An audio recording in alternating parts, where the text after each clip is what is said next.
నేను ఒక interesting debate జరిగింది.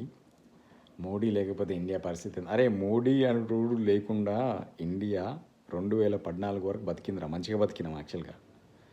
ఇప్పుడు జస్ట్ ముండా కొడుకు వచ్చి జనాల్ని ఆగం చేస్తున్నాడు, కానీ మోడీ అనేటోడు లేకుంటే ఇండియా ఇంకా చాలా గ్రో అయ్యేది. నిజంగా చెప్పాలంటే వీడే అడ్డుకట్టేసిండు. 10 సంవత్సరాలు లిటరల్గా తినేసిండు ఇండియాని. మొత్తం అనే ఉన్మాదం పేరుతో తినేసిండు ఇండియాని లిటరల్గా చెప్పాలంటే. ఏమన్నా అంటే మోడీకి పెళ్ళం లేదు, పిల్లలు లేరు. అరే మోడీ అనేటోడు పెళ్ళాన్ని వదిలిపెట్టిండు, ఓకే, పిల్లలు లేరు కావచ్చానికి, కానీ అన్నదమ్ములు అయితే ఉన్నారు కదా. ఆ అన్నలు అప్పుడు ఎట్లుండే ఇప్పుడు ఎట్లున్నారా?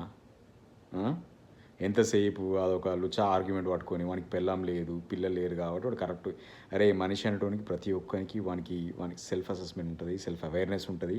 వాడు ఏం చేయాలి ఏంది. వీడు పెద్ద పెద్ద దుర్మార్గుడు రా నాయన. వాడే పెద్ద కరప్ట్ యాక్చువల్గా నాకు తెలిసి one of the greatest corrupt